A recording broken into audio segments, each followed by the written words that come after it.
Hi everyone, it's Mr. Carpenter, and Miss Carpenter was filming herself reading a bedtime story to her students, and that kind of inspired me. So I'm going to read a story to you all. It's Math Curse by John Scieszka and Lane Smith, and I first became familiar with their work when I was probably more like your age, and there was something called True Story of Three Little Pigs. And then when I became a math teacher, I found out about Math Curse, and I just had to add it to my collection. So here we go.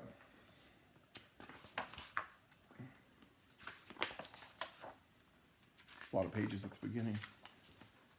On Monday, in math class, Miss Fibonacci says, you can think of almost everything as a math problem. On Tuesday, I started having problems. I wake up at 7:15. It takes me 10 minutes to get dressed, 15 minutes to eat my breakfast, and 1 minute to brush my teeth. Suddenly, it's a problem. If my bus leaves at 8, will I make it on time? How many minutes are in 1 hour? How many teeth are in one mouth? I look in my closet and the problems get worse. I have 1 white shirt, 3 blue shirts, 3 striped shirts, and that 1 ugly plaid shirt my Uncle Zeno sent me. How many shirts is that altogether? How many shirts would I have if I threw away that awful plaid shirt? When will my Uncle Zeno quit sending me such ugly shirts? I'm getting a little worried. Everything seems to be a problem. I take my milk out for my cereal and wonder, how many quarts in a gallon? How many pints in a quart? How many inches in a foot? How many feet in a yard? How many yards in a neighborhood? How many pints in an inch? How many feet in my shoes? I don't even bother to take out the cereal. I don't want to know how many flakes in a bowl. Miss Fibonacci has obviously put a math curse on me. Everything I look at or think about has become a math problem. I try to get on the bus without thinking about anything, but there are 5 kids already on the bus. 5 get on at my stop, 5 more get on at the next stop, and 5 more get on at the last stop. True or false? What is the bus driver's last name? Mrs. Fibonacci has this chart of what month everyone's birthday is in. Which month has the most birthdays? Which month has the fewest? Why doesn't February have a W in it? Don't you think this chart looks sort of like a row of buildings? Do you ever look at clouds and think they look like something else? What does this ink blot look like to you? The whole morning is one problem after another. There are 24 kids in my class. I know someone is going to bring in cupcakes to share. We sit in 4 rows with 6 desks in each row. What if Miss Fibonacci rearranges the desks to make 6 rows, 8 rows, 3 rows, 2 rows?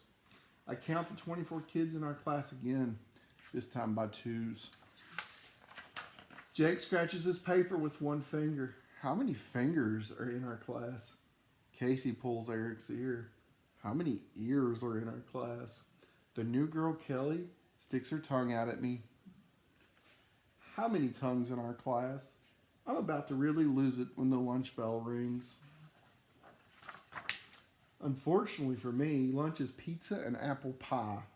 Each pizza is cut into 8 equal slices. Each pie is cut into 6 equal slices. And you know what that means, fractions. If I want 2 slices of pizza, should I ask for 1/8, 2/8, or 2 slices of pizza? What is another way to say half of an apple pie? 2/6, 3/6. My French is terrible, but I'm going to try. La moitié d'une tarte aux pommes. Which tastes greater, half a pizza or half an apple pie? We haven't studied fractions yet, so I take 12 carrot sticks, 3 at a time, and eat them 2 at a time. In the afternoon, every subject is a problem. Social studies is a geography problem. The Mississippi River is about 4,000 kilometers long. An M&M is about 1 centimeter long. There are 100 centimeters in a meter and 1,000 meters in a kilometer. Estimate how many M&Ms it would take to measure the length of the Mississippi River. Estimate how many M&Ms you would eat if you had to measure the Mississippi River with M&Ms.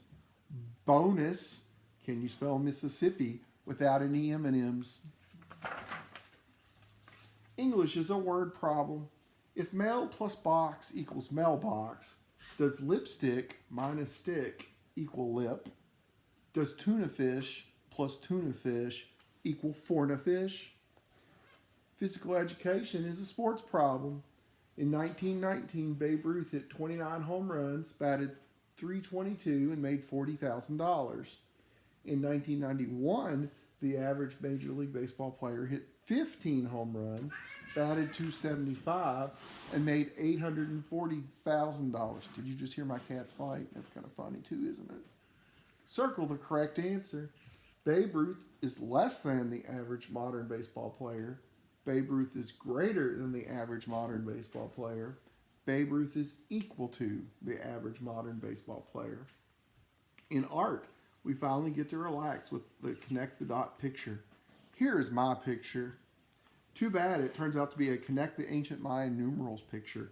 Y'all remember last semester? That's 16. Right there, 16. That's 8. 8. Last semester, college math, we did that. Math is just a total problem. Miss Fibonacci says there are many ways to count. She asks us to give some examples. Russell counts on his fingers. 1, 2, 3, 4, 5, 6, 7, 8, 9, 10. Molly says 2, 4, 6, 8, 10. Miss Fibonacci says, I always count 1, 1, 2, 3, 5, 8, 13, and so on. But on the planet Tetra, kids only have 2 fingers on each hand. They count 1, 2, 3, 1, 0.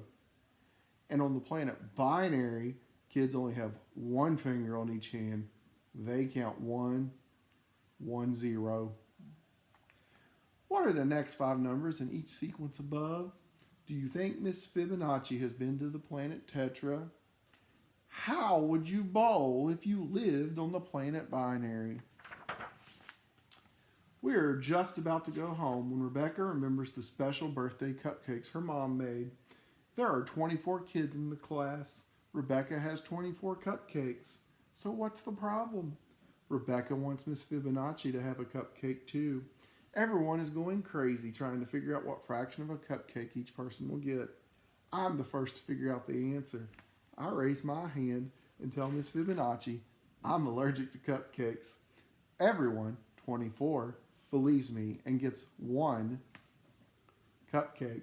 No one, 0, has to figure out fractions. I stagger out of school. I'm a math zombie now. I have to find something to break this math curse. I decide to try chocolate. My favorite candy bar is usually 50 cents. But guess what? Today it's on sale for 50% off of opposite of b plus or minus square root b squared minus 4ac all over 2a. Where a is the number of letters in your first name, b is your age, and c is your shoe size. I decide to buy licorice instead. I pull out my money. I have a $5 bill, a $1 bill, a quarter, and a penny. George Washington is on the $1 bill and the quarter. Abraham Lincoln is on the $5 bill and the penny. So which is true? 1 Washington equals 25 Lincolns. 5 Washingtons equals 1 Lincoln. 1 Washington equals 100 Lincolns. 1 Lincoln equals 20 Washingtons. Don't forget to show your work. Extra credit. How do you think my man Thomas Jefferson feels about all of this? I am now a raving math lunatic. What if this keeps up for a whole year? How many minutes of math madness would that be? What's your problem, says my sister. 365 days, 24 hours, 60 minutes, I snarl. Dinner brings no relief. While passing the mashed potatoes, Mom says, "What your father says is false." Dad helps himself to some potatoes and says, "What your mother says is true." I think about that for a minute. If what Mom says is true, then what Dad says is false. But if what Dad says is false, then what Mom says isn't true. And if what Mom says isn't true, then what Dad says isn't false. But that can't be true because he says that what Mom says is true, and she says that what he says is false. Can that be true? I think about that.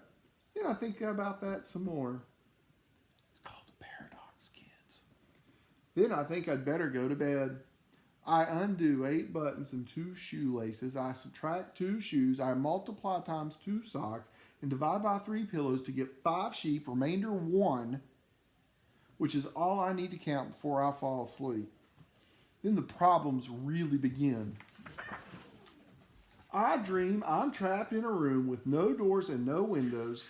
The room is covered with a lifetime of problems. I have only one piece of chalk. How do I get out? I'm about to give up and die when the answer to my problems comes to me. Fractions. I break the chalk in half. Then I put the 2 halves together. 1 half and 1 half makes 1 whole. I put the hole on the wall and jump out. That's a pun. Oh, it's a terrible one.